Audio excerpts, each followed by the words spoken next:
Est-ce que le film est bon? Oui. Est-ce qu'il y a des défauts? Oui. Évidemment. Bonjour à tous et à tous, je suis très content donc de vous retrouver donc pour une nouvelle vidéo.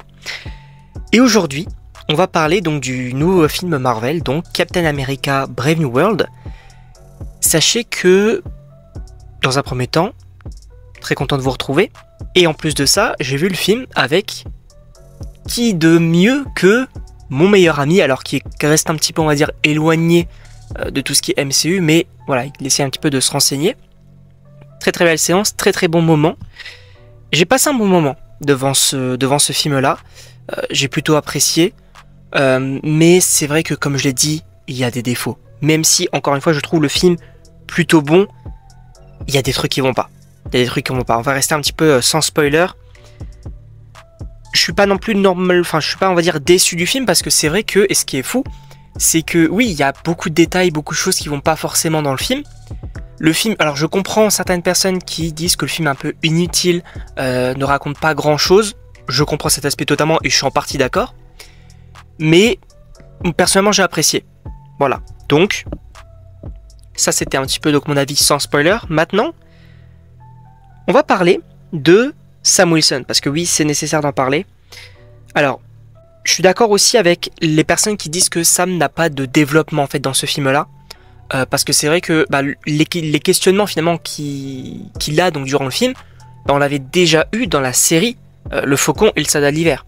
On avait déjà eu donc ce côté de est-ce que je suis digne du bouclier, est-ce que je suis à la hauteur, etc. On a les mêmes choses ici. Et pour moi, ça me pose problème parce que c'est beaucoup répétitif en fait.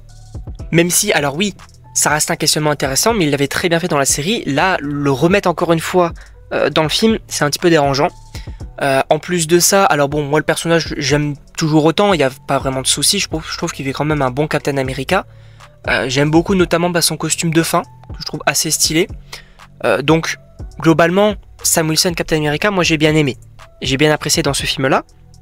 On peut aussi bien évidemment parler de Joaquin Torres, donc sa petite relation, que je trouve que ça fonctionne très bien.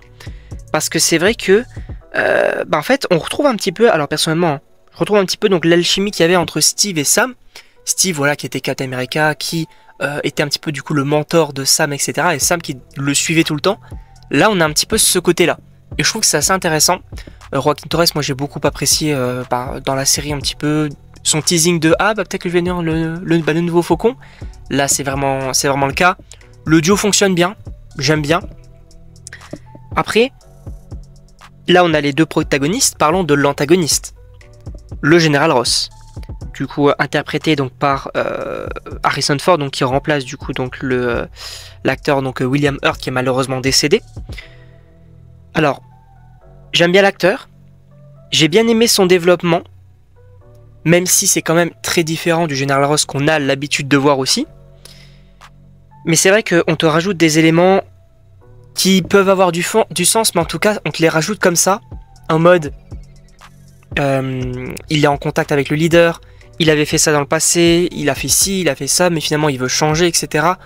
Un peu simple de te rajouter des éléments comme ça.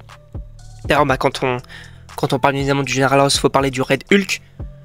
Alors, au niveau déjà visuel, je trouve que ça fonctionne. Après, là où je suis un petit peu mitigé, c'est que en fait, on mise beaucoup la communication sur le Red Hulk, mais au final, il n'apparaît qu'à la fin. Et c'est un petit peu dommage parce que c'est quand même le Red Hulk. Et le Red Hulk, du coup, il apparaît juste, on va dire, aller dans les 10 dernières minutes du film. Et pour moi, ça me pose un petit problème.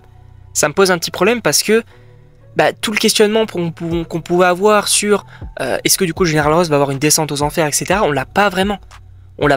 Et moi, alors, j'ai été quand même assez satisfait. Encore une fois, je trouve que le film il est plutôt bon. J'ai plutôt apprécié en fait l'antagoniste du Général Ross, qui au début n'en est pas forcément un, et qui en devient un du coup au fur et à mesure, suite à ses erreurs, suite à son stress également, etc. Je trouve ça assez intéressant. Mais bon, concernant le Red Hulk, un peu mitigé aussi. Par contre, l'énorme point positif, c'est qu'il est vénère en fait. Et ça c'est bien parce que dans le MCU, on a eu du coup la descente aux enfers entre gros guillemets de Hulk, qui était vraiment vénère et qui est devenu du coup le prof Hulk. À un moment donné, J'espère que là les gens vont se dire ah au moins le seul point positif on va dire du Red Hulk c'est que vraiment genre il est vénère et tout et c'est cool à un moment donné il smash il met vraiment à mal Sam Wilson, le combat est plutôt intéressant, moi j'aime bien. Donc déjà oui il faudrait un retour d'un Hulk un peu similaire à celui-ci, vraiment vénère. Et en plus de ça j'ai vu des gens, et je voulais y revenir aussi dessus, j'ai vu des gens du coup qui parlaient du fait que Sam Wilson rivalisait face au Red Hulk alors qu'il n'est qu'un simple humain. Les gars, à un moment donné, soit vous n'avez pas vu le film et vous le faites exprès, soit vous n'avez rien compris.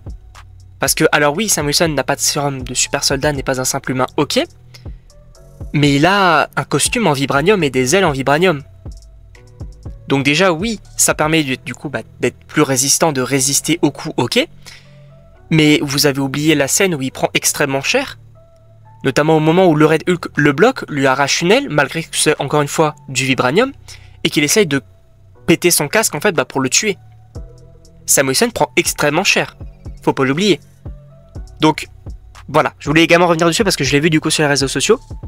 Mais en tout cas je trouvais que le combat en fait il marchait plutôt bien, mais peut-être un peu tard. Du film parce que c'est vrai que je m'attendais pas forcément à ce que le film se termine là-dessus. J'aurais plus imaginé ça peut-être en... Oui allez on va dire pour le dernier tiers du film. Mais là, c'est un peu compliqué. On a parlé bien évidemment du leader. Faut en parler du coup de Samuel Stearns. Alors, déjà, avant de parler du coup de lui, son visuel. Il y a, pour rappel, des visuels, notamment c'était sur des jouets, il me semble, qui ont été dévoilés. Où on voyait du coup une grosse tête avec des cheveux, etc. Bref, un visuel du leader qui ressemblait beaucoup aux comics. Plus que ça, il y a même des Funko Pop en lien avec ce visuel-là. Il n'a pas du tout le même visuel dans le film. Et alors, moi personnellement, ça m'a pas forcément dérangé, parce que j'ai pas non plus apprécié, j'aurais peut-être plus apprécié ce côté vraiment tête pensante. Là, alors, ça fonctionne bien, parce que je pense qu'il y a aussi, alors il y a des effets spéciaux, mais je pense qu'il y a aussi une partie d'effets pratiques, et je trouve que ça fonctionne vraiment bien. Par contre, j'aurais peut-être préféré l'autre visuel. Déjà, ça c'est concernant son visuel, mais... Je trouve que ça manque un peu de développement concernant Samuel Stearns. Ça manque un peu de développement parce que oui, ses motivations, c'est juste, il m'a emprisonné, je veux me venger, ok. Enfin, du coup, je veux me venger, je veux même du coup détruire sa réputation, ok. Mais moi, j'aurais bien aimé peut-être voir réellement son traumatisme, finalement. Peut-être de voir son évolution. Au fur et à mesure, dans la prison, il commence peut-être à perdre la tête, après à se rendre compte de son intelligence, etc. Ça, j'aurais trouvé ça peut-être plus intéressant de mettre un peu plus de profondeur dans le personnage. Pour moi, ça manquait un petit peu, personnellement. Par contre, alors, il y a encore un point négatif que je voulais mettre en avant. C'est les effets spéciaux. Qui, alors, sont en soi passables, notamment par exemple le Red Hulk, les scènes de vol, etc. On va dire que c'est passable. Par contre, à un moment donné, alors c'est surtout au début que je m'étais rendu compte de ça, les ailes de Sam Wilson... Là où dans les précédents films, Captain America et même Avengers, je les trouvais plutôt stylés, tu voyais, quand elles se dépliaient, se repliaient, c'était assez cool. Là, je trouve ça vraiment moche, pour le coup. Je trouve ça vraiment moche. En plus de ça, en lien par exemple avec les scènes de vol et les ailes, au tout début du film, quand il va à une vitesse incroyable et qu'il atterrit au sol sans une égratignure, rien, juste hop, je suis debout, j'ai popé. Ça pour le coup, je trouve que, alors on peut parler aussi, du coup ça c'est un petit peu le montage, je trouve qu'il y a un problème aussi avec ça. Malheureusement, je trouve qu'il y a un problème. On peut également parler du coup d'un autre personnage un petit peu secondaire qui est pour moi l'un des points les plus positifs du film, parce que oui, il faut revenir aussi sur du positif. Encore une fois, je dis qu'il y a beaucoup de négatifs, beaucoup de choses qui ne vont pas, mais en réalité, le film est plutôt bon, malgré certains détails. Par exemple, exemple simple, quand Sam Wilson du coup se rend compte qu'il y a des pilules, et que c'est en lien avec le leader, pourquoi est-ce qu'il ne va pas envoyer ça à Bruce Banner plutôt qu'à un militaire qui s'y connaît peut-être beaucoup moins? Un peu compliqué. Enfin, ça n'a pas vraiment de sens en fait. Et il y a beaucoup de choses comme ça, et c'est dommage. C'est vraiment dommage pour moi. Après du coup, bien sûr, point positif, Isaiah. Isaiah pour moi est le point, ou en tout cas l'un des points les plus positifs du film, parce que, alors oui, on répète un petit peu son développement de la série, mais étant donné que il y a pas beaucoup de personnes en fait qui ont vu la série. Je trouvais que ça assez intéressant de le remettre en avant de cette manière-là. Et je le trouve vraiment très cool, même si encore une fois, il y a un truc qui va pas, c'est que lui il va en prison. Où est son petit-fils? Qui, pour rappel, habite avec lui, le défend, le protège. Où est-il? Et pour moi c'est un problème. Encore une fois, ce sont des petits détails, mais il y a des choses c'est vraiment qui vont pas. Et moi ça me perturbe un peu. En tout cas ça m'a perturbé pendant mon visionnage. Mais Isaiah, voilà, j'ai bien aimé le retrouver en tout cas. Après il y a des références aussi donc qui sont cool à suivre. Notamment, on évoque souvent du coup le mot blue. Notamment, alors il y a la musique du coup qui déclenche ce contrôle mental. Et il y avait aussi, alors si je dis pas de bêtises, une sorte de code, on parle de code blue. Et sachez que du coup ça fait référence à Mr. Blue, du coup de l'incroyable Hulk. En gros, quand Samuel Stearns et Bruce Banner échangeaient, Bruce Banner c'était Mr. Green et Samuel Stearns c'était Mr. Blue. Voilà. Ensuite, bien évidemment, il faut parler d'une petite référence qui est même un caméo qui est extrêmement cool de ma part. C'était Bucky. Bucky qui fait directement un lien vers les Thunderbolts, c'est-à-dire qu'il a le même costume. En plus de ça, on apprend du coup qu'il va faire partie du Congrès. Évolution incroyable concernant le personnage, j'ai adoré le retrouver. Même si alors son discours il vient un petit peu comme ça, enfin, ça manquait, il manque un truc. Il manque un truc parce que c'est vrai que Bucky il arrive comme ça, il lui fait la morale et il se dit bon bah j'y vais. Ça m'a un peu perturbé. J'aurais bien aimé que Bucky on le voit de temps en temps, ou en tout cas que Sam envoie des messages à Bucky en mode même s'il pose des questions, mais encore une fois ça on l'a déjà vu. Hein. Encore une fois ça on l'a déjà vu dans la série. Et encore une fois ça pose un problème. Ça pose un problème. Il y a aussi du coup on peut revenir bien évidemment donc sur les scènes de combat qui alors sont réussies. J'en parlais du coup de la scène avec contre du coup le Red Hulk, alors ça fonctionne, notamment aussi les scènes de vol. Alors même si en soi, alors ce que je n'ai pas vraiment apprécié c'est juste que la scène de combat du coup qu'on voyait beaucoup dans les trailers, c'était juste en fait 2 avions qui avaient été contrôlés, ok, et qui apparemment de guerre. Ça par contre on va y revenir parce que pour moi c'est un vrai problème, mais c'est stylé de voir le 2 Faucons face à 2 du coup avions militaires. Je trouvais ça assez intéressant et pour le coup je trouvais que ces scènes elles fonctionnaient plutôt bien. En revanche, la politique. Ça je pense qu'il faut en parler parce que je ne sais pas si vous le savez, mais moi la politique en fait, notamment du coup les frères Russo, m'ont fait énormément intéresser à l'aspect politique du MCU, notamment avec le Soldat de l'Hiver, Civil War, même du coup en quelque sorte les films Avengers. J'aime beaucoup l'art politique. Et là, depuis la fin d'Endgame, je suis désolé mais l'arc politique, mis à part dans Black Panther Wakanda Forever, l'arc politique il est vraiment éclaté au sol. Pourquoi? On a quelques programmes qui du coup en parlent. Alors au niveau des séries, j'attends Daredevil, qui pour le coup je pense peut me faire raccrocher à ça. Par contre on a eu She-Hulk. Et pour rappel, ceux qui ont fait du coup la série ne savaient pas vraiment comment mettre en scène justement un tribunal. En plus de ça, on a eu Secret Invasion. Niveau politique, c'était éclaté au sol. Et j'attendais de fou Captain America Brave New World. Pourquoi? Parce qu'il y avait des rumeurs qui parlaient, évidemment, de Tiamut, etc. Ça oui, on l'a dans le film. Et c'est plutôt intéressant, même si l'adamantium, on ne le met pas assez en avant. Et ça, c'est dommage. J'aurais bien aimé qu'on voit une arme peut-être en adamantium. Ça aurait été cool. Là, c'est pas le cas. Et en plus de ça, je suis désolé, mais dans la vraie vie, tout ce qui s'est passé dans le film n'aurait jamais eu lieu. À aucun moment, il y a une ressource telle que l'adamantium qui est disponible pour tout le monde. À aucun moment, tous les pays du monde vont s'entendre de toi, t'auras cette part, toi, t'auras la part là, et ainsi de suite. Ce serait la guerre, directement. Et moi, j'attendais ça.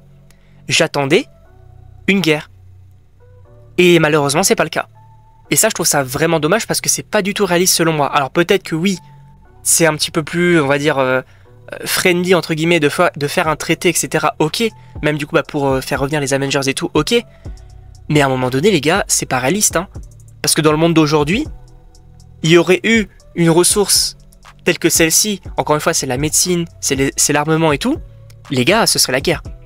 Ce serait la guerre. Donc, l'arc politique, je suis de moins en moins intéressé. Vraiment. Et pour moi, encore une fois, c'est un vrai problème. Après, du coup, donc, au niveau un petit peu donc, de la réalisation, alors, il n'y a rien de fou, vraiment. Alors, il y a des trucs qu'ils ont tenté de faire assez intéressants, notamment par exemple les scènes de vol. Il y a une sorte de mini plan séquence où ils se battent donc du coup dans un couloir. Ok, why not? Mais il n'y a rien de fou non plus. Et par contre, à un moment donné, il faut quand même revenir sur la musique. Parce que dans les films de super-héros, on associe souvent un héros à un thème, à une musique. Et là, il n'y en a pas. En tout cas, c'est pas marquant. Et ça, encore une fois, ça me pose un problème. Donc c'est pour ça, globalement, je le dis, hein, j'ai passé un bon moment. Je suis pas du tout déçu du film ou quoi. C'est ça qui est paradoxal. C'est qu'il y a énormément de défauts quand je réfléchis, mais globalement, même si le film il peut être un petit peu inutile, il peut un petit peu ne rien raconter finalement, il n'y a pas vraiment de développement du personnage principal, toutes les choses que je viens de dire, mais j'ai passé quand même un plutôt bon moment. Et je sais pas, c'est assez paradoxal, donc tant mieux vous allez me dire, parce que c'est vrai que bon, avec tous les défauts que tu dis, tu peux dire j'ai détesté le film. En réalité c'est pas vraiment le cas. Donc, voilà, je suis un petit peu mitigé aussi hein, concernant le film. Bien évidemment, il faut revenir du coup sur la scène post-générique. À un moment donné, on sait très bien que ça a été fait à la dernière minute. Et au début, alors, je vais pas vous mentir, hein, la scène post-générique, quand j'ai vu ce que c'était, je me suis dit pourquoi faire. Parce que, alors pour ceux du coup peut-être qu'ils l'ont manqué, hein, c'était à la toute fin du coup du générique, on a le leader qui dit, bah vous les super-héros, voilà, vous faites les malins, etc. Mais qu'est-ce qui va se passer quand, du coup, parce qu'il n'y a pas qu'un seul monde, il y a une multitude de mondes, donc il y a le multivers. Qu'est-ce qui va se passer? Et j'ai hâte de voir les mondes qui vont s'entrechoquer et justement que vous allez vous battre. Il parle clairement de Doomsday et Secret Wars. Mais au-delà de mettre en place, on va dire, un teasing, c'est inutile. Alors, bien sûr, les fans savent que ça tease Doomsday et Secret Wars, mais du coup, ça ne sert à rien parce que tout ce qu'il vient de dire, on le sait déjà. Et même le grand public va se dire, pourquoi tu dis ça? Parce qu'ils ne sont pas au courant. Donc à ce moment-là, à la fin de cette scène-là, tu marques pas Captain America reviendra, mais plutôt Captain America et les Avengers reviendront dans Avengers Doomsday. Et là, pour le coup, les gens vont se dire, waouh, il y a un nouvel Avengers de prévu, etc. Si, justement, ils n'étaient pas forcément au courant. Peut-être que c'est prévu bien pour les Thunderbolts, parce que bon, on a ce côté un petit peu des Thunderbolts qui vont remplacer les Avengers, etc. Pourquoi pas? Mais voilà, je suis assez mitigé. Donc globalement, encore une fois, je le dis, le film, je le trouve plutôt bon, j'ai passé un bon moment, mais il y a beaucoup de défauts. Voilà, en tout cas, n'hésitez pas à me dire ce que vous en avez pensé dans les commentaires. C'était une longue critique, mais j'avais besoin d'évoquer tout ce que je m'étais noté, on va dire, après la séance.